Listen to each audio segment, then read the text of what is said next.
श्रोता समान में उपस्थित महाराज दशरथ जी के समान बैठी हमारे पितागण, महारानी कौशल्य जी के समान बैठी हमारी माताएं नन्हे मुन्ने बाल गोपाल, इस राम रसामृत रामचरण अनुरागी की चातक चकोरी की विराज संतगण आज अपने भागीरथी प्रयास से इस मानस सत्संग को आयोजित करने वाले समस्त आयोजन अपने कोकिल कंठ से हमें संचालित करने वाले परम आदरणीय जाने माने उद्घोषक आदरणीय भैया वीरेंद्र सिंह ठाकुर जी, आप सभी के पावन श्री चरण कमलों में हमारी मंडली श्री आराधना बालिका मानस परिवार कुंदरू पारा वालों सादर नमन करती है, प्रणाम अर्पित करती है, प्रणाम अर्पित करती है। आइए संत समाज, आज हमें से तीर्थराज प्रयागराज रूपी सत्संग की तरिया में बैठे हैं, जहाँ ज्ञान की सरस्वती, कर्म की यमुना और भक्ति की गंगा प्रवाहित होती है। तो चलिए ऐसे तीर्थराज प्रयागराज रूपी सत्संग की तरिया में चल करके गोता लगाने का प्रयास करिए और अपने जीवन को ज्ञान, भक्ति और कर्म से जोड़े। आइए मेरी कथा प्रसाद के रूप में मिला है श्री रामचरित मानस का षष्ठम सोपान लंका कांड दोहा क्रमांक 58। गोस्वामी श्री तुलसीदास जी महाराज ने लिखा, देखा भरत विशाल अति निश्चर मन अनुमानी, बिनु फरसायक मारी चाप श्रवण लगे तारे। आइए ये वहां पर का कथा प्रसंग है जब हनुमान जी संजीवनी बूटी ले जाते हैं और संजीवनी बूटी लेकर के जब वापस आ रहे होते हैं तो भैया भरत जो है बिना फर का बाण जो है हनुमान जी के ऊपर प्रहार कर देते हैं। क्यों हनुमान जी के ऊपर प्रहार किया? क्योंकि भरत भैया को ये लगता है कि कहीं ये निशाचर तो नहीं है, ये कोई राक्षस तो नहीं है। तो इसका भेद जानना है कि बताओ आप किसी इंसान को देख करके, आप किसी संत को देख करके क्या आप उसे निशाचर कहोगे?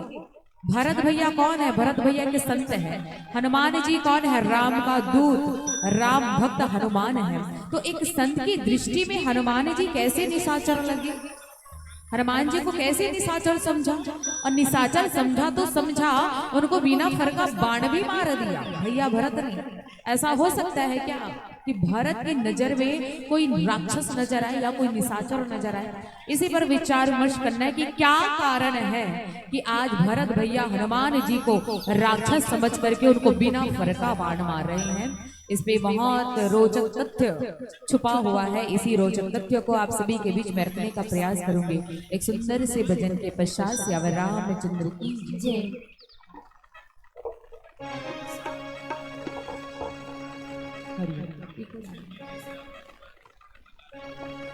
गाँव अयोध्या रस लागती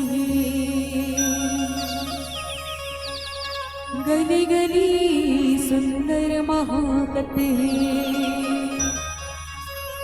आओ दीदी आओ भैया,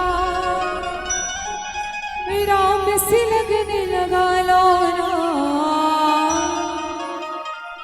गाँव अयोध्या रस लागती। जय जय राम सिया राम सिया राम सिया राम, जय जय राम सिया राम सिया राम सिया, जय जय राम सिया राम सिया राम सिया राम, जय जय राम सिया राम। गाँव अयोध्या रस लागती, गली गली सुंदर महकती।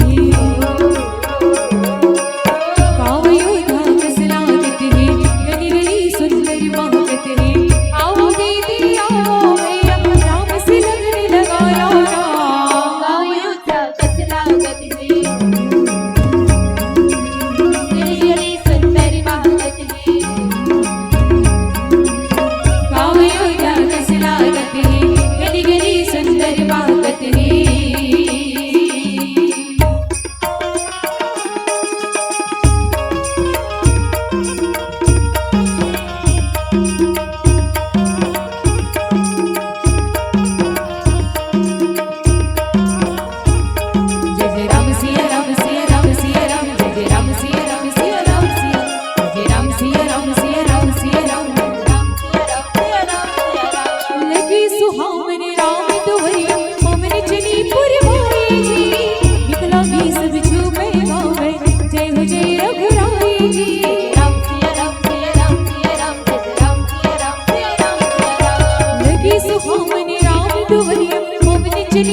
निकला सब झूमे गावे, जय हो जय रघुराई।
प्रसिद्ध प्रकाशिनी थी जीवन तेरे रघुवर समने पर की तुरे नाम सुन उठी ते जीवन संजीवनी ते जीवन संजीवनी ते सगुण तुरे नाम निर्गुणी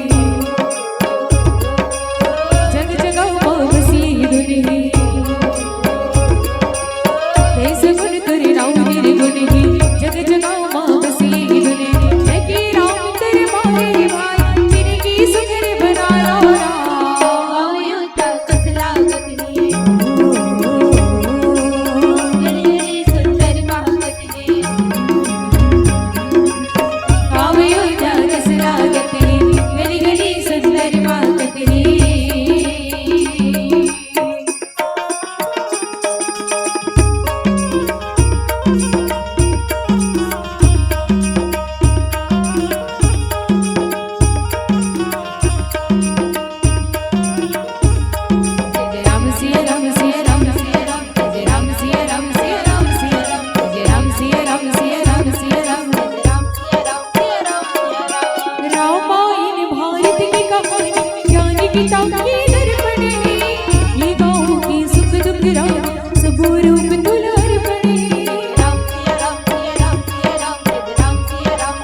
रामचंद्र की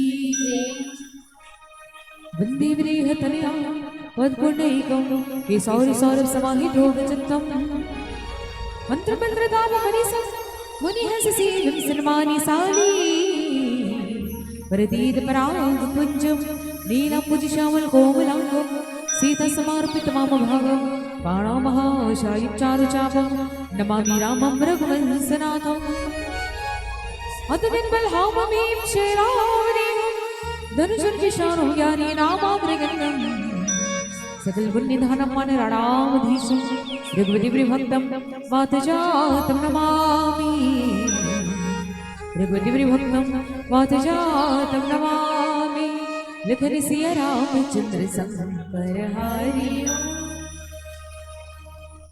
परमपिता परमात्मा भगवान श्री रामचंद्र जी के ऐसी मनकंपा से ऐसी कृपा से आप सभी यहाँ पर बैठे हैं भगवान की कथा सुनने, भगवान श्री रामचंद्र जी की पावन कथा को सुनने के लिए।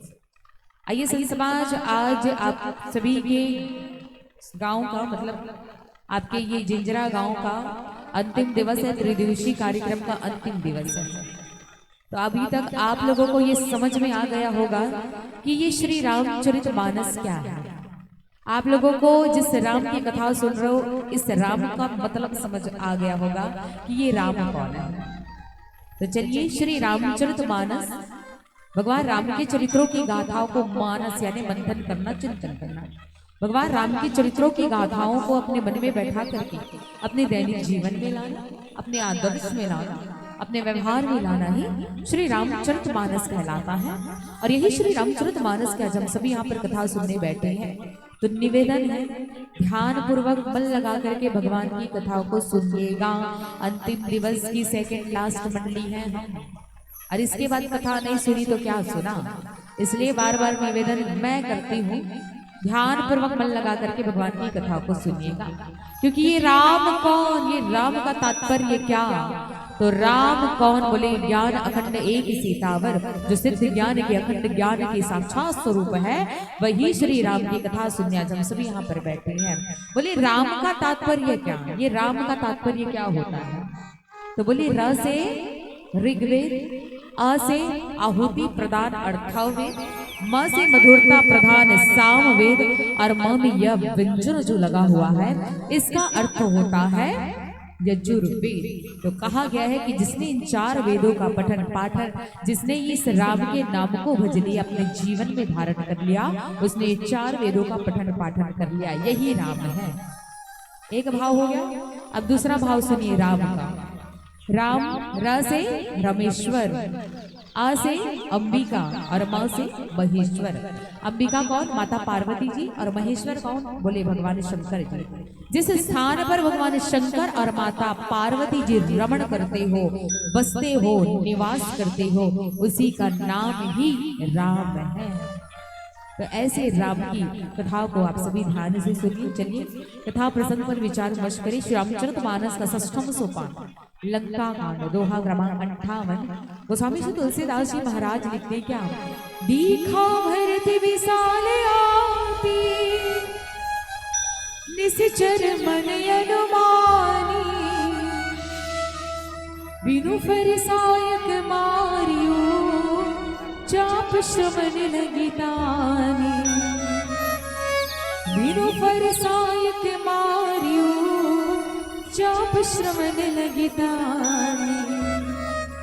अयोध्या के सम्राट महाराज दशरथ कौशल्या के पुत्र बनकर के भगवान इस संसार में आए। राम लक्ष्मण सीता तीनों 14 वर्षों की वन यात्रा के लिए वन में आते हैं। पंचवटी में जब भगवान का निवास होता है तो रावण जो है माता सीता का हरण करके ले जाता है। सीता जी की खोज करते हुए राम लक्ष्मण वन वन में भटकते हैं। सुग्रीव से मित्रता होती है। हनुमान जी के द्वारा पता लगाया जाता है कि माता सीता कहाँ है। बोले अशोक वाटिका में रावण के द्वारा बंदनी बनाई गई है। अब देरी किस बात की, इधर राम जी समेत पूरा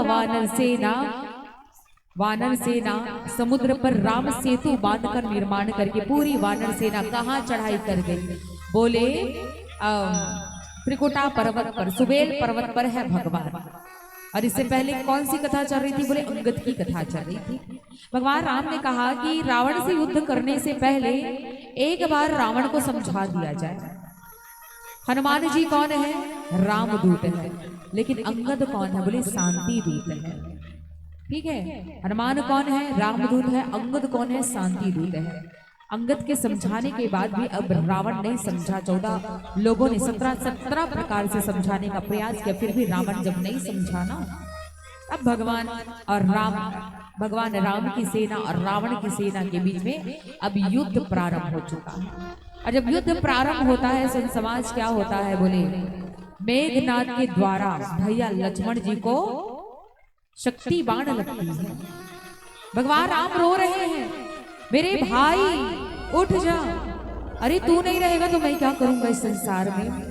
अरे सीता तू फिर भी, वो तो मेरी पत्नी है, लेकिन तू तो मेरे प्राणों से प्यारा है लक्ष्मण। मैं अयोध्या में जाकर के अपनी माताओं को क्या जवाब दूंगा।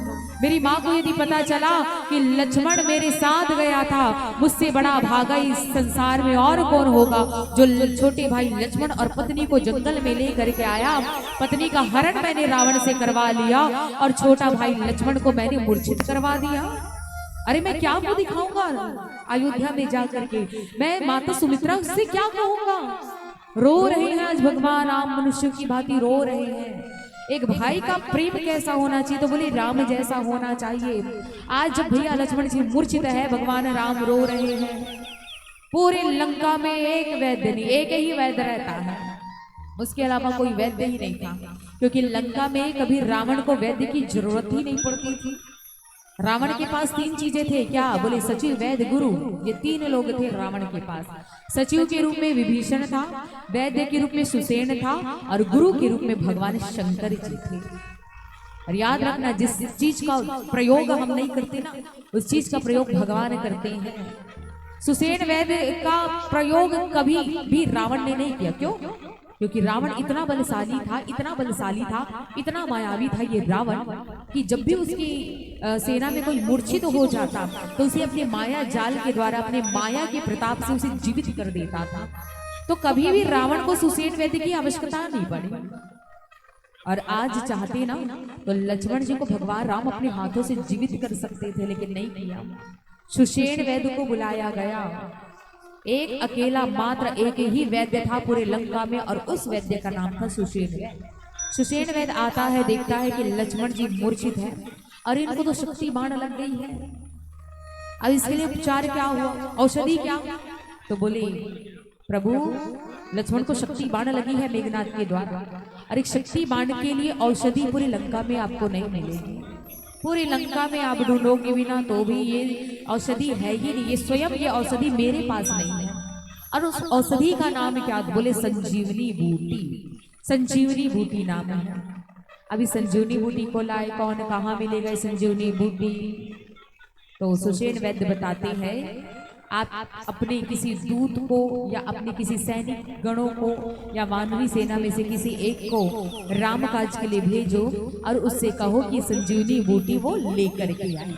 संजीवनी बूटी लेकर के आएंगे तब उस संजीवनी बूटी का औषधि बना करके हम लक्ष्मण को जीवित कर देंगे। लेकिन याद रखना, सूर्य उदय होने से पहले ही ये औषधि इनके मुख में डाल देनी चाहिए।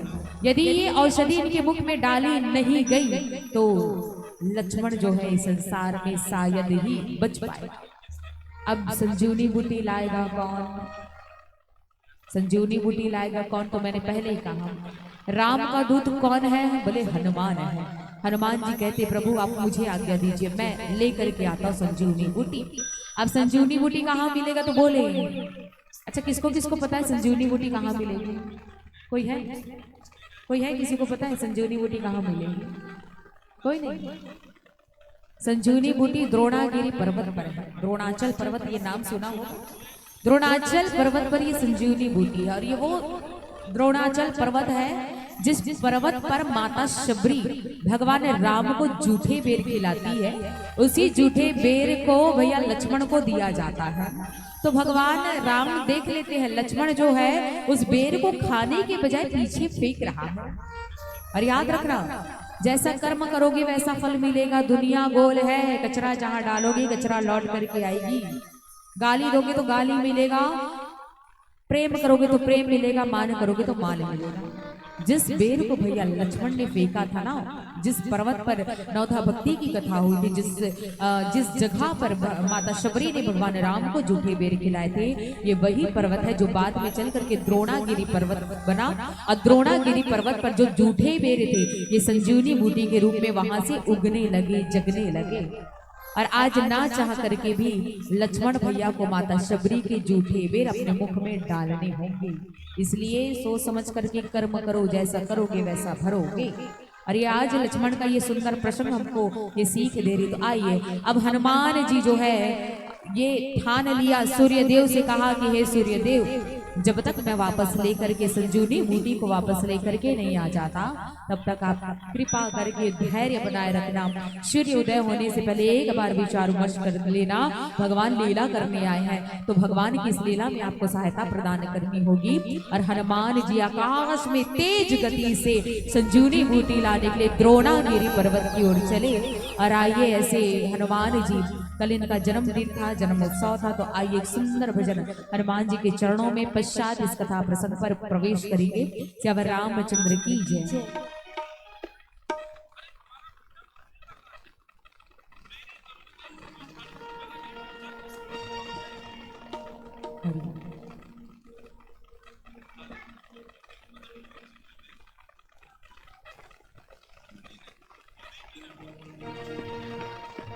सियावर रामचंद्र की पवन सुत हनुमान की।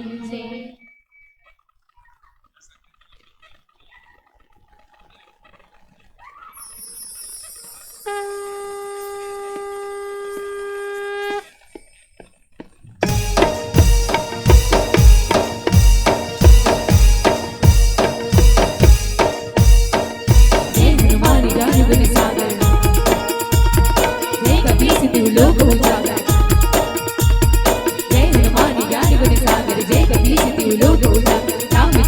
ललित बलिधामा अंजनी पुत्र पवन सुत नामा।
जय जय श्री राम।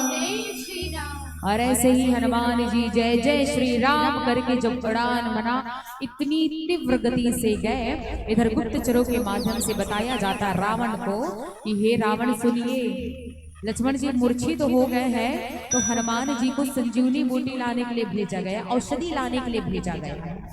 अब ये रावण क्या करता है, काल नेमी के पास में जाता है।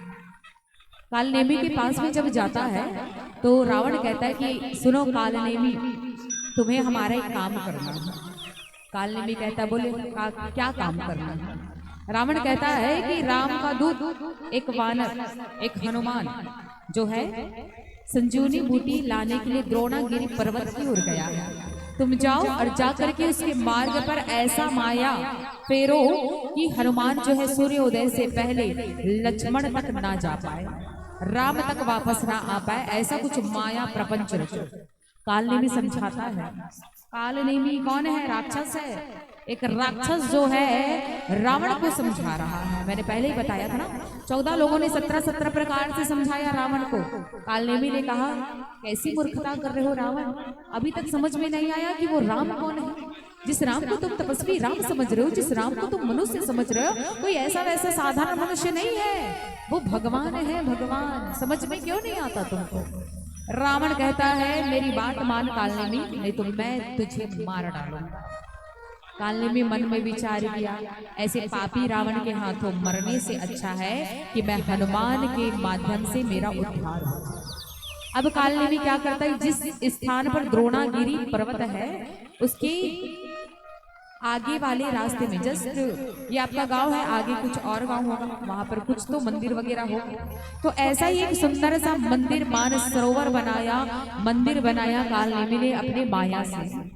और कालनेमी क्या करता है, एक ब्राह्मण का रूप धारण करके उस मंदिर के सामने बैठ जाता है। जब मंदिर के सामने बैठ जाता है तो जाप करना चालू कर देता है। अब हनुमान जी उड़ रहे हैं, हनुमान जी को थोड़ी प्यास लगी। हनुमान जी देखते हैं कितना सुंदर है ये मानस सरोवर, क्यों ना मैं अपनी प्यास बुझा लूं उस मानस सरोवर में। अब हनुमान जी उतरे नीचे। जैसे उतरते हैं हनुमान जी, सामने में उस कालनेमी जो ब्राह्मण के रूप में है उसको पाते हैं। हनुमान जी ब्राह्मण समझ करके उसे प्रणाम करते हैं। कालनेमी कहता है कि तुम राम के दूत हो ना, तुम राम काज के लिए आए हो ना, मुझे पता है। तुम द्रोणागिरी पर्वत पर संजीवनी बूटी लेने आए हो। हनुमान जी को लगता है अरे वाह, मेरे बारे में सब कुछ जान गया, इसे पता है मेरे बारे में। हनुमान जी कहने लगते और बताओ आगे क्या हो। कालनेमी कहने लगता है राम रावण का युद्ध हो रहा है, मैं देख पा रहा हूं कि राम जो है रावण को मार करके विजय प्राप्त करेगा। हनुमान जी को लगता है अरे बाप रे, तो मेरे बारे में सब कुछ जान गया। अब कालनेमी कहता है एक काम करो हनुमान, तुम जाओ, जाकर के पहले अपनी प्यास बुझाओ, सुंदर मानस सरोवर है वहां जाओ, प्यास बुझा लो, उसके बाद तुम आना, हम तुम्हें गुरु मंत्र देंगे। अब हनुमान जी उस ब्राह्मण के बात को मान करके कहाँ गए, मानस सरोवर में गए। जब हनुमान जी मानस सरोवर में गए ना, एक मगरी रहती, मगरी यानी मगरमच्छ, मगरी यानी मगरमच्छ, मगरी जो रहती है वो क्या करती है, हनुमान जी से पानी पी रहे होते हैं, हाथ पैर धो रहे होते हैं, तो हनुमान जी के पैर को वो मगरमच्छ, वो मगरी जो है आकर के पकड़ लेती है। जब मगरी हनुमान जी के पैरों को पकड़ती है ना, तो हनुमान जी मुष्टिका प्रहार करते हैं, एक मुटिका लगाते हैं और वो मगरी मर जाती है। जैसे मगरी मरती है तो उस मगरी के अंदर से जीव आत्मा निकलती है, एक ऐसी आत्मा निकलती है, और वो कोई आत्मा वात्मा नहीं है। वो कौन रहती है, बोले इंद्र की एक अप्सरा रहती है। वो इंद्र की अप्सरा रहती है और कहती है, जैसे अप्सरा ऐसे उड़ने लगती है, अप्सरा कहती है आपने मुझे मार डाला। हनुमान जी कहते मुझे क्षमा करना देवी, मैंने जानबूझ करके तुमको मारा नहीं है, तुम अपने असली वेश में नहीं थी इसलिए मैंने तुम्हें मारा, तुम अपने असली वेश में नहीं थी इसलिए मैंने तुम्हें मारा। अब अप्सरा कहने लगती अच्छा हनुमान जी आपने कहा, क्या कहा, मैं अपने असली वेश में नहीं थी इसलिए मुझे मारा, तो जिसने आपको यहाँ पर भेजा वो कौन से असली रूप में है बताइए। आप मुझे असली वेश में नहीं है इसलिए मार दी मुझे, कोई बिना सोचे विचारे आपने मुझे मार दिया। लेकिन जिसने आपको यहाँ पर भेजा, इस मानस सरोवर तक भेजा है, जिसे आप ब्राह्मण समझ करके यहाँ पर आए हो, वो कौन सा अपने असली रूप में है बताओ। हनुमान जी फिर समझ आया, बिल्कुल सही कह रही है, वो कोई ब्राह्मण नहीं है।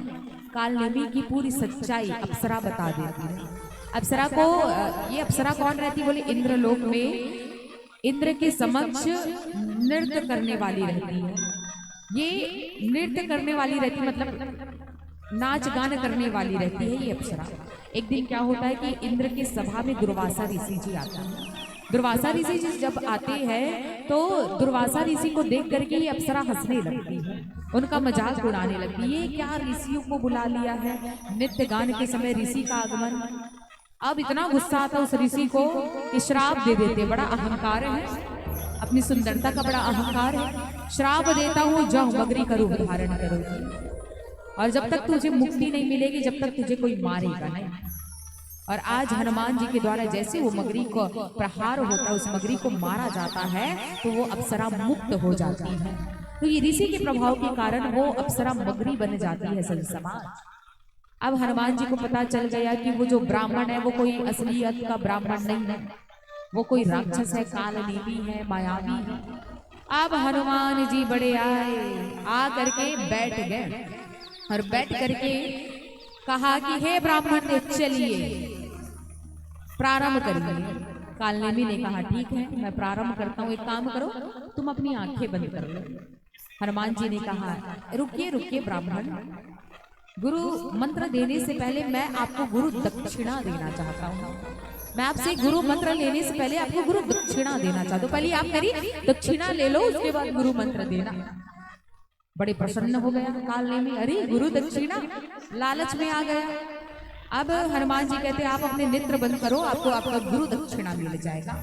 और जैसे वो कालनेमी अपने नेत्र को बंद करता है, हनुमान जी अपनी पूंछ लंबा करते हैं, कालनेमी को पूंछ पर लपेटते हैं, इतना पटकते हैं, इतना पटक पटक करके मारते हैं कि कालनेमी मर जाता है। और हनुमान जी के हाथों मरा, मतलब एक संत का प्रहार कालनेमी को लगा तो कालनेमी मुक्त हो गया है। इसलिए कहते हैं कि संतों के हाथ से दो झापड़ भी खा लोगे ना, कभी भी बुरा मत मानना, ये ऐसे संत है। और हनुमान जी का प्रहार आज उस कालनेमी को लगा, मुक्त हो गया वो कालनेमी। अब हनुमान जी कहाँ पहुंचे? द्रोणागिरी पर्वत पर। अब जैसे द्रोणागिरी पर्वत पर पहुंचे तो देखा इस द्रोणागिरी पर्वत पर सारे वृक्ष के पत्ते जो चमक रहे थे। सुषेण वैद्य ने हनुमान जी से कहा था कि हे हनुमान, संजीवनी बूटी की एक पहचान है कि संजीवनी की जो पत्ते होते हैं, पर्ण होते हैं, वो बहुत चमकदार होंगे। जैसे लाइट देख रहे हो, ये लाइट जैसे चमक रहा है ना, ऐसे ही संजीवनी बूटी का पत्ता चमकदार होगा। तो तुम उस चमकदार पत्ते को लेकर के आना, समझना वही संजीवनी बूटी है। अब देखो संत समाज, खग की भाषा खग ही जाने, डॉक्टर की भाषा एक मेडिकल स्टोर वाले जाने। अब सुषेण वैद्य कौन है? बोले डॉक्टर है। हनुमान जी कौन है? कस्टमर है। और वो द्रोणागिरी पर्वत क्या है? बोले मेडिकल स्टोर है। हनुमान जी गए तो सही मेडिकल स्टोर पर, लेकिन समझ में नहीं आया कि इसमें से कौन सा संजीवनी बूटी है, इसमें से कौन सी दवाई है, क्योंकि सारे के सारे पत्ते चमक रहे थे। वहां पर जितने वृक्ष थे सबके पत्ते चमक रहे थे। हनुमान जी को लगा गलती से गलत पत्ता ले गया तो, गलत बूटी ले गई तो गड़बड़ हो जाएगी। इसलिए हनुमान जी क्या करते हैं, पूरा मेडिकल स्टोर ही उठा करके उड़ान भरते हैं। इतना ताकत लगा के द्रोणागिरी पर्वत को एक साथ उठाड़ते हैं और अपने हाथों में द्रोणागिरी पर्वत को रखते हैं और पर्वत समय उड़ान भरते हैं। अब जब उड़ान भरते हैं तो कहां से होकर के गुजरे? बोले देखा भरत विशाल अति निश्चर मन अनुमानी, बिनु पर सायक मारियो चाप श्रवण लगे तानी। हनुमान जी जब उड़ान भरने लगे ना तो नंदी ग्राम से होकर के गुजर रहे हैं, अयोध्या की धराधाम से होकर के गुजर रहे हैं। अब अयोध्या की धराधाम से जब होकर के हनुमान जी गुजरने लगे ना तो क्या होता है कि नंदी ग्राम में भरत भैया विचरण कर रहे होते हैं। जब विचरण कर रहे होते हैं तो भरत भैया की नजर किस पर पड़ती है? बोले हनुमान जी के ऊपर पड़ती है। हनुमान जी को देख करके मैंने पहले ही कहा, हनुमान जी को क्या समझा? निश्चर मन अनुमानी, अपने मन में हनुमान जी को निशाचर समझा। अच्छा, अब आप लोगों के मन में प्रश्न आ रहा है कि नहीं आ रहा, मुझे नहीं पता। एक बहुत सुंदर प्रश्न यहाँ से निकलता है क्या? जब हनुमान जी द्रोणागिरी पर्वत के लिए निकले तब उनके मार्ग पर नंदीग्राम नहीं आया था, अयोध्या धाम नहीं आया था, लेकिन जब हनुमान जी वापस हो रहे तब अयोध्या धाम आ गया। क्यों? ऐसा क्यों? भाई आप जिस रास्ते से जा रहे हो, भाई हम बालों से आपके क्षेत्र आते हैं तो हम तो एक ही रास्ते से आते हैं। हमारे रास्ते में जो भी पड़ता है केवल उसका दर्शन करते, चाहे आने के समय हो चाहे जाने के समय हो। लेकिन हनुमान जी के साथ ऐसा नहीं हुआ। हनुमान जी जब द्रोणागिरी पर्वत की ओर गए तो हनुमान जी के रास्ते पर अयोध्या नगर नहीं पड़ा था, न नंदीग्राम नहीं पड़ा था। लेकिन हनुमान जी जब द्रोणागिरी पर्वत को लेकर के वापस आ रहे थे तब उनके रास्ते पर नंदीग्राम पड़ गया। विचारने वाली बात है ना। पता नहीं आपके मन में विचार आया कि नहीं, लेकिन मेरे मन में आया कि ऐसे अचानक से ये अयोध्या धाम से होकर के कैसे गुजर गए हनुमान जी। तो इसके पीछे बहुत बहुत बड़ा कारण है, और वो कारण ये है कि हनुमान जो है कौन है, बोले राम का दूत है। जब जब रामकाज की बारी आई है तब तक हनुमान को हनुमान जी का चयन हुआ कि जो भी रामकाज है वो केवल और केवल हनुमान करेगा। अब हनुमान जी के मन में अहंकार उत्पन्न हो गया। हनुमान जी के मन में अहंकार उत्पन्न हो गया कि जब भी राम जी की काज की बारी आती तो मुझे ही चयन किया जाता है, चाहे सीता जी का पता लगाना हो, चाहे आज लक्ष्मण जी के लिए संजीवनी बूटी लाना हो, हर राम काज में हनुमान जी के को ही चयन किया जाता है। अब हनुमान जी के मन में क्या आया, बोले अहंकार आया। और याद रखना संत समाज, जिस व्यक्ति के जीवन में अहंकार के बीज उत्पन्न हो जाती है उस व्यक्ति को सही मार्ग पर लाने के लिए भगवान ऐसी लीला करती है, ऐसा चरित्र करते हैं कि उसका अहंकार टूट जाए। हनुमान जी के मन में जब ये अहंकार आया कि हर राम काज के लिए मुझे स्वीकारा जाता है, मुझे भेजा जाता है, तो भगवान राम ने सोचा मेरे भक्त हनुमान को अहंकार आ गया है, मेरे भक्त हनुमान को अहंकार हो चुका है, अहंकार का बीज इसके मन में उत्पन्न हो गया है। अब इसके अहंकार को तोड़ने की बारी आई, और अहंकार को जब तोड़ने की बारी आई तो हनुमान जी जब वापस हो रहे थे तो भगवान राम ये चाह रहे थे कि हनुमान मेरा भाई भरत से मिले। अरे हनुमान को पता चलना चाहिए कि हनुमान से भी बड़ा भक्त एक और है, और वो है मेरा भाई भरत। भरत से वो भेंट करवाना चाहते थे, इसलिए शायद जब हनुमान जी गए ना द्रोणागिरी पर्वत के लिए तब उनके बीच में अयोध्या धाम नहीं आया, लेकिन हनुमान जी जब वापस हुए ना तो उनके बीच में नंदीग्राम आया और भरत भैया से उनकी मुलाकात होती है। और आइए एक सुंदर सा भजन, उसके बाद आपको ये बताया जाएगा कि हनुमान जी को बिना फर का बाण क्यों मारा गया। आइए सुंदर से भजन के पश्चात से अब रामचंद्र की जय। पाए हर जीने की चार दुनिया, माटी में आवाई सारी दुनिया, हरि भक्ति भजना भुलाई नारी, मोह माया ममला मिलाई नारी, मोह माया ममला मिलाई नारी, सिया राम हरि नाम अवतारी बजा की जयकारा सके धीरे धीरे डो।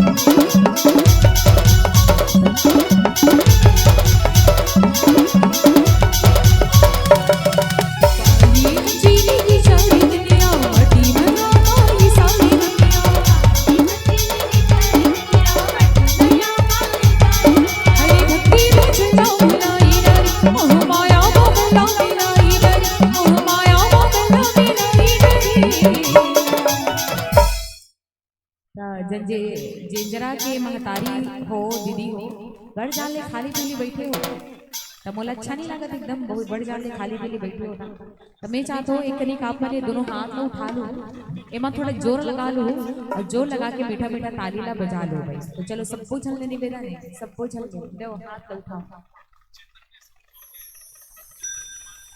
देवगा भैया, सबको झन पाछू वाले मन कूलर करा बैठे तेन मन ले तो खास करके निवेदन है बिना दुख बिना दर्द के बैठे बिल्कुल हवा ले, तो बिल्कुल सबको जन के हाथ उड़ गए।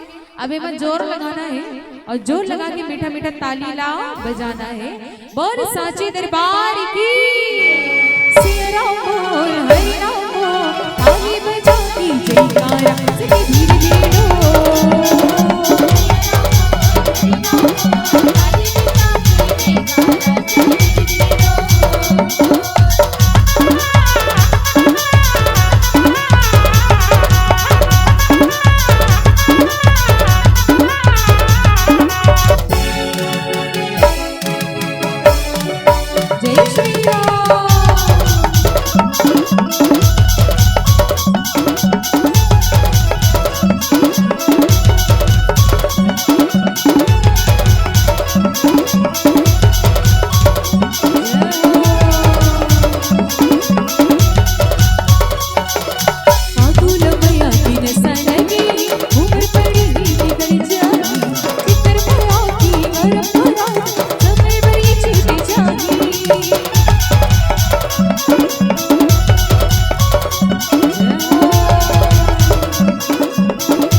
बने मीठा मीठा ताली ला तो बजावत हो, लेकिन मैं चाहता हूँ कि आप मने करी के भजन ला मोर साथ में गावो।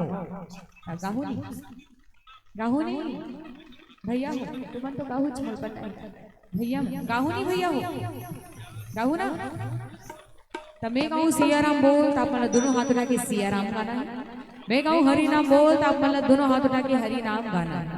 ठीक है लेडीज इज फर्स्ट। हमारे दीदी मन ने पहली निवेदन है का सिया राम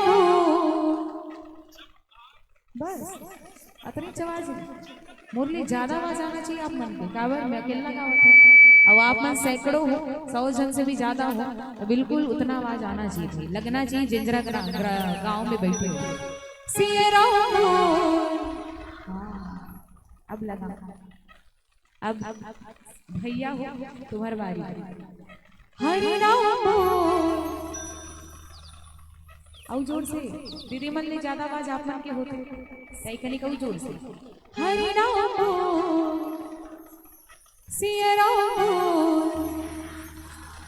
ज्यादा है तकरे से तब में सुने रहे हो कम रथे लेकिन दम रथे ऐसे सुने रहे हो तो बिल्कुल एला साकार करके बताओ आप मन कम है लेकिन दम है हमारे में ऐसे करके ठीक है हरि नाम हाँ सिया राम और चना हुई चबाते जेकर मुंह में दांत होते और चना हुई चबाते जेकर मुंह में दांत होते और ताली हुई बजाते जेकर दोनों अच्छा कौन कौन ला हाथ दे एक बार हाथ उठा के बताओ कौन कौन ला हाथ दे तुम अल्लाह भैया हो दे ने हाँ जोर लगाना है जयकारा लगा के बोल साचे दरबार की सिया राम बोल हरि राम बोल ओली बजा की जयकारा सखी धीरे धीरे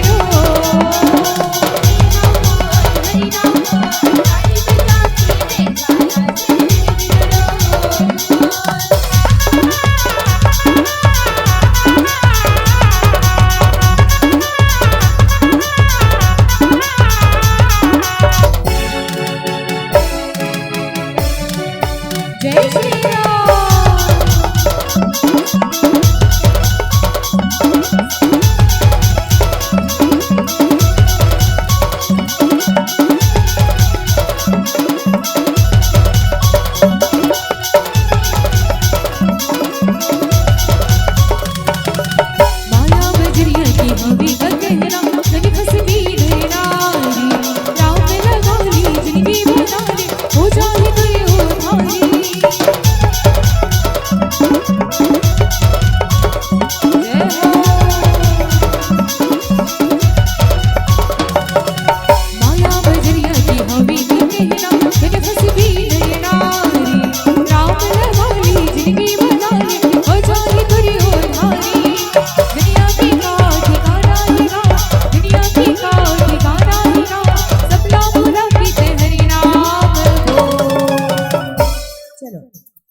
भैया हो हरि राम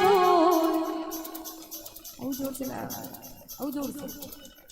औ जोर से बोलो नहीं हरि राम बोल सिया राम बोल। क्या बात। और दोनों हाथ उठा के जब जब जयकारा लगाया जाए, बिल्कुल दोनों हाथ उठा के जयकारा लगाना है। जय जय श्री राम, सिया राम बोल हरि राम बोल, ताली बजा की जयकारा सखी धीरे धीरे डोल।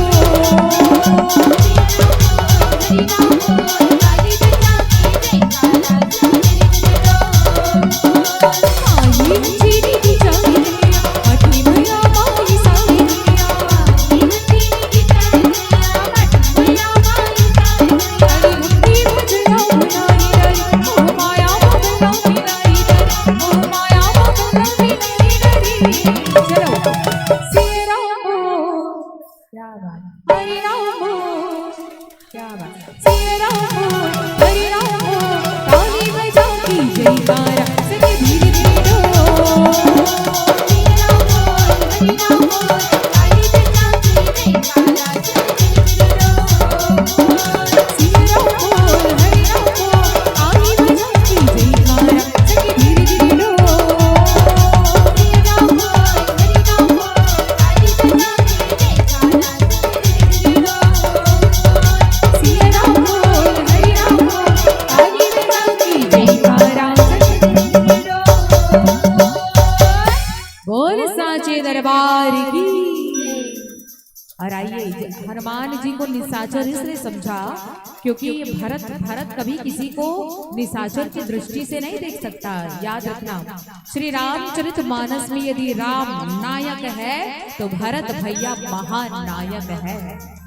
राम जी जैसे सबको बड़ी समान दृष्टि से समदर्शी भाव से देखते हैं, ऐसा भरत का स्वभाव है कि भरत कभी भी किसी व्यक्ति को, किसी जीवात्मा को निशाचर के दृष्टि से नहीं देख सकता है। लेकिन आज हनुमान जी के साथ ऐसा क्यों हो गया कि हनुमान जी को निशाचर समझा, हनुमान जी को राक्षस समझा। हनुमान जी कौन है? हनुमान जी कौन है? एक रामदूत है। रामदूत है, राम चरणों के दास है, अतुलित बल के धाम है। हनुमान जी कौन है? सबसे पहली बात तो हनुमान जी के संत है। और संत को कोई भला कैसे निशाचर की दृष्टि से देख सकता है? तो उसके पीछे बस एक ही कारण है, और वो कारण है कि अहंकार। हनुमान जी के जीवन में अहंकार ने प्रवेश कर लिया था कि राम जी के काज को मैं केवल और केवल मैं करना चाहता हूँ। इसलिए भगवान राम चाहते थे कि हे हनुमान, एक बार मेरे भाई भरत से जाकर के मिल लो। वो कितना मेरे चरणों में प्रेम करता है ना, जब उससे तुम मिलोगे ना, तुम्हारे अंदर का अहंकार जो बीज उत्पन्न हो रहा है वो वहीं पर उस जमीन पर दब करके रह जाएगा। इसलिए कहा जाता है संत समाज, राम का जाप आप हर समय नहीं कर सकते तो कोई दिक्कत नहीं। आपको नहीं कहा जा रहा है कि आप दिन भर 24 घंटा राम राम राम जपो, कोई दिक्कत नहीं। राम नाम जपने का तरीका है, और वो क्या, जब आपके आंखों के सामने कुछ गलत हो रहा हो, आप अपनी आंखों से गलत दृष्टि डाल रहे हो किसी को देख करके बहुत ज्यादा आकर्षित हो रहे, तो याद करना, सीधे राम का नाम जपना, राम राम जपना चालू कर दो। आपको लगे कि मुझसे मेरे हाथों के द्वारा कुछ अच्छा तो नहीं हो पा रहा है, लेकिन बुरा भी नहीं करना चाहिए, उस समय राम को याद करो। कहने का मतलब ये है कि जब आप गलत कार्य करने जाओ या गलत कर्म आपसे हो जाए तो उस समय बिल्कुल राम राम राम जपना चालू कर दो। आपको लगे कि मेरे अंदर अभिमान प्रवेश कर रहा है, क्योंकि ज्ञानियों को ये ज्ञात नहीं होता है कि उनके अंदर अहंकार का बीज का ज्ञान उत्पन्न हो गया, मतलब अहंकार का बीज उत्पन्न हो गया। ये खुद ज्ञानियों को ज्ञात नहीं होता है। और आज हनुमान जी को शायद ये ज्ञात नहीं है कि उनको हनुमान जी को ये ज्ञान नहीं है कि उनको अहंकार हो चुका है। अहंकार का ज्ञान हनुमान जी को नहीं है। और यही अहंकारता के कारण भगवान राम ने कहा, एक बारी मेरे भरत से जाकर के मिल लो। भरत से मिल गए ना हनुमान, जीवन में कभी अहंकार नहीं होगा। तो हनुमान जी के अहंकार को तुड़वाने के लिए भगवान राम ने हनुमान जी को भरत से मिलाया। और ये भरत कौन है? बोले संत है। हनुमान जी कौन है? बोले संत है। आज दोनों संतों का, दोनों रामचरणों की धूल का एक साथ मिलाप होने वाला है। हनुमान जी इस पर्वत को लेकर के उड़ रहे हैं, और उड़ रहे हैं तो भैया भरत की नजर हनुमान जी के ऊपर पड़ती है। देखा भरत विशाल अति निश्चर मन अनुमानी, मन में अनुमान किया कि ये निशाचर है, ये निशाचर है, क्योंकि वो अहंकार से परिपूर्ण थे हनुमान जी, इसलिए उनको निशाचर की दृष्टि से देखा गया।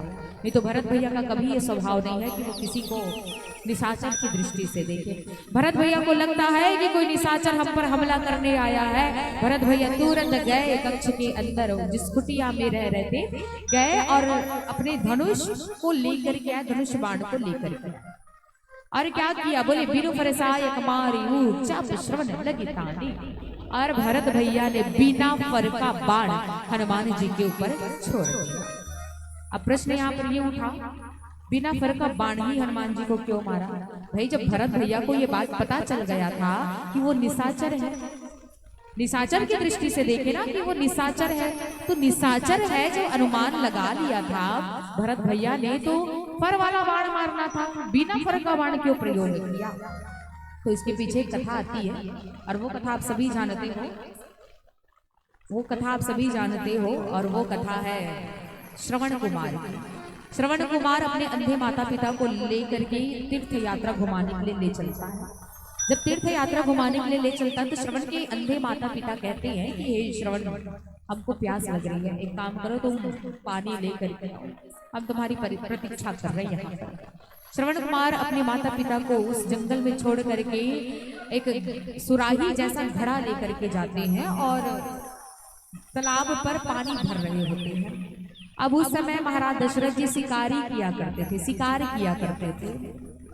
जो शिकार देखो बिना मतलब शिकार नहीं करते थे ना, किसी भी पशु पक्षी को बिना मतलब मारते नहीं थे महाराज दशरथ जी। तो कैसे पशुओं को मारते थे महाराज दशरथ? तो बोले जो पशु श्रापित है, जिनको श्राप के द्वारा पशु पक्षी का रूप जो धारण कर लेते थे ना, तो उनको मुक्त करने का काम कौन करते थे? बोले महाराज दशरथ करते थे, क्योंकि महाराज दशरथ देवताओं का भी नेतृत्व करते थे। देवासुर संग्राम में वो युद्ध करने के लिए जाते थे। तो महाराज दशरथ को ये बात पता थी कि जंगल में जितने रहने वाले हाथी घोड़े हैं ये क्या है? बोले श्रापित है। तो जब तक महाराज दशरथ जी उनको मारते नहीं थे तब तक वो मुक्त भी नहीं होते थे, अपने श्राप से छुटकारा भी नहीं पाते थे। तो महाराज दशरथ जी ऐसे ही शिकार किया करते थे।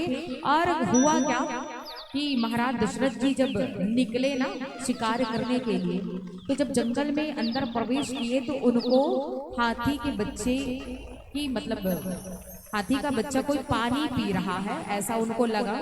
अब भाई सुराही का मुख ऐसा होता, थोड़ा लंबा सा होता है। सुराही को जब आप पानी में डालोगे तो हवा के कारण वो गड़गड़ गड़गड़ की आवाज आती है। गड़गड़ गड़गड़ की जब आवाज आती है तो महाराज दशरथ जी को लगा जरूर कोई हाथी का बच्चा या हाथी पानी पी रहा है। तो महाराज दशरथ जी ने क्या किया? शब्द भेदी बाण का उपयोग किया, शब्द भेदी बाण को छोड़ दिया। और वो शब्द भेदी बाण कहाँ जाकर के लगा? बोले श्रवण कुमार को जाकर के लगा। अब महाराज दशरथ जी उस शब्द भेदी बाण का पीछा करते करते आते देखते कि अरे ये शब्द भेदी बाण तो मैंने हाथी के बच्चे के लिए छोड़ा था, लेकिन ये शब्द भेदी बाण किसे लग गया? बोले श्रवण कुमार को लग गया। श्रवण कुमार को जब लगता है तो इसकी आगे की कथा आप सभी को पता है। श्रवण कुमार के माता पिता महाराज दशरथ जी को श्राप दे देते हैं। वहां से महाराज दशरथ एक सबक सीख लेते हैं। कौन सा सबक? कि कभी भी बिना सोचे समझे किसी के ऊपर बाण का प्रहार नहीं करना है। महाराज दशरथ जी बहुत चिंतित हो जाते, उस श्राप को लेकर के, उस श्राप के बोझ को लेकर के अपने अयोध्या नगर में आते हैं। अयोध्या नगर में जब आते हैं तो चारों भाइयों को बुलाते, राम लक्ष्मण भरत शत्रुघ्न, चारों भाइयों को बुलाते हैं। महाराज दशरथ कहते हैं कि हे राजकुमार सुनो, तुम सबको आज मैं एक सुंदर सीख देने जा रहा हूँ। और वो सीख ये है कि मैंने आज अपने जीवन में बहुत बड़ी गलती कर डाली। किसी निर्दोष को मैंने अपने हाथों से मैं हत्यारा बन चुका हूँ। जिसका दोष ही नहीं था उसे मैंने अपने हाथों से मारा। तो ये गलती तुम चारों से ना हो, इसलिए मैं तुम चारों को बिना फर का बाण देता हूँ। कभी भी तुमको ये लगे तुम्हारे जीवन में कभी भी ये असमंजस वाली समय आए कि किसी को आप देख रहे हो ये निशाचर है या मानव है, ये हमारे लिए हितकारी है या दुश्मन है। जब भी ऐसा अनुमान जैसा लगे तो हमेशा मेरी कथा को याद करना। मेरी कथा को याद करके मैंने जो तुमको बिना फरका ये एक एक बाण पकड़ा देते चारों भाइयों को, ये बिना फरका बाण जो है उस समय प्रयोग करना। अब भरत भैया क्या कर रहे, बोले देखा भरत विशाल अति निश्चर मन अनुमानी। मन में ये अनुमान लगाया कि ये जो आ रहा है ये निशाचर है या मनुष्य है। अनुमान लगा रहे ना, कन्फर्म नहीं है कि ये निशाचर है, कन्फर्म नहीं, अनुमान लगा रहे हैं। संदेह हो रहा भाई, मैं यहाँ पर बैठी, मुझे तो चश्मा लगा है, सामने मेरे कोई पहचान का व्यक्ति है, मुझे लग रहा है इसे मैं जानती हूँ कि नहीं, इसे मैं जानती हूँ कि नहीं। जब तक जानूंगी नहीं तब तक इस माइक से अनाउंस भी नहीं करूंगी।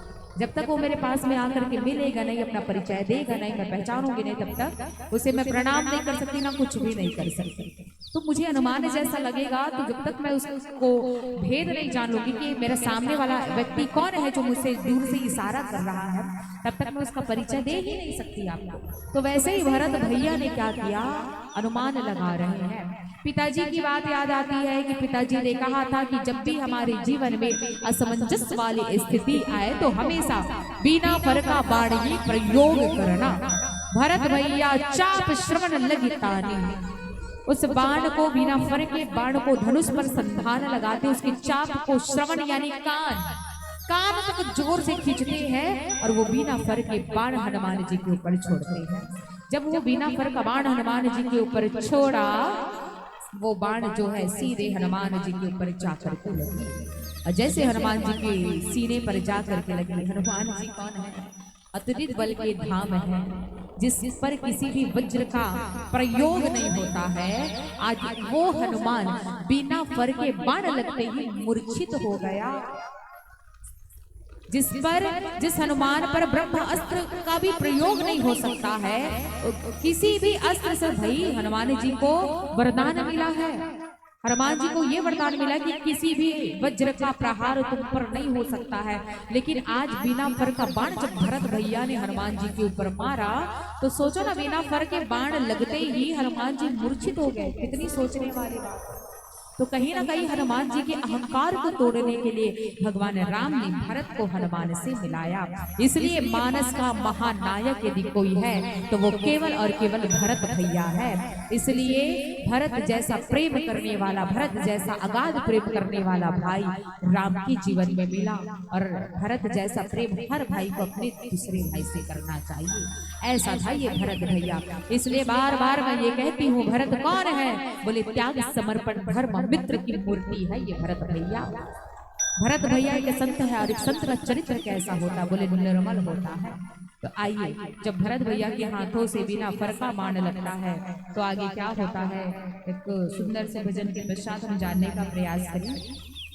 आइए, आदरणीय दूजराम साहू जी की ओर से 10 रुपए, भागवत साहू जी की ओर से 10 रुपए, मानसी साहू जी के ऊपर 10 की तरफ से 10 रुपए, सीताराम जी की ओर से 10 रुपए, आदरणीय युवराज राम देवाल जी की ओर से 20 रुपए, देवशरण फोटो स्टूडियो के द्वारा 10 रुपए, और फरमाइश आई है भगवान वारी। क्षमा करना, मेरे कलेक्शन में नहीं है। हाँ, लेकिन आप लोग कहोगे कि ऐसा कुछ मिलता जुलता भजन गा दो तो मैं बिल्कुल गा सकती हूँ। और आदरणीय श्री संतोष दीवान जी जिंजरा पूर्व, अच्छा, ये हमसे आकर के मिले थे जब हम अतिथि कक्ष में थे। इनके द्वारा ये फरमाइश आई थी कि हमको जसगीत गाना है। और आइए, इनकी ओर से भगवान के चरण कमलों में 50 रुपए सादर समर्पित हुए हैं। स्वर्गीय आनंद सिंह कंवर, स्वर्गीय रमेश्वरी कंवर पुत्र, स्वर्गीय भागवत कंवर पुत्र खिलावन कंवर जी की ओर से भगवान के चरण कमलों में 50 रुपए सादर समर्पित हुए हैं। शालिग्राम कंवर, पुष्पा कंवर, खुशी कंवर, याचना कंवर गरियाबंद के निवासी की ओर से 50 रुपए सादर समर्पित हुए हैं। सियावर रामचंद्र की जय। का एक सुंदर सा जसगीत आपकी फरमाइश को पूरा करते हुए फिर कथा पर चलेंगे। सियावर रामचंद्र की जय।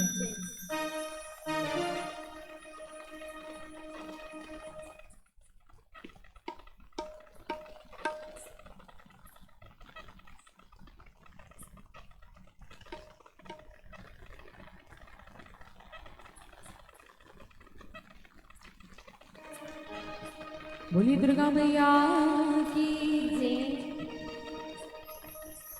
कितना रुलाती है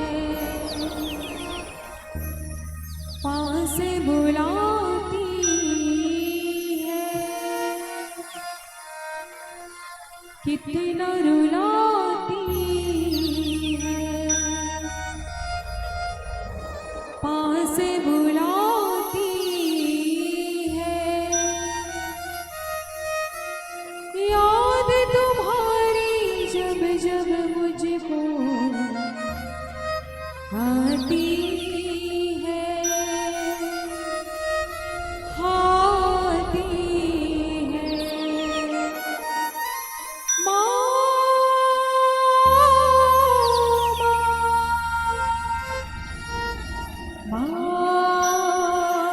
माँ ओ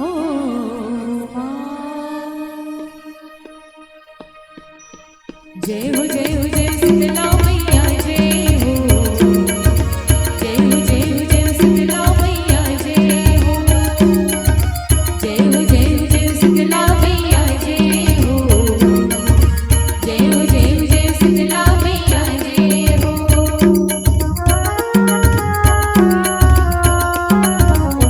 कट माते बसी बुदाई शीतला कट माते बसी बुदाई शीतला तुरी दिल गाँव तेरी को तुरी किसी गीतला तुरी दिल गाँव तेरी को तुरी किसी गीतला कट माते बसी बुदाई शीतला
बोले साच दरबार की बिनु फरसायक मारियो चाप श्रवण लगी तारी। अच्छा देखो दोनों भाई है ना, भरत भैया भी है और राम भैया भी है।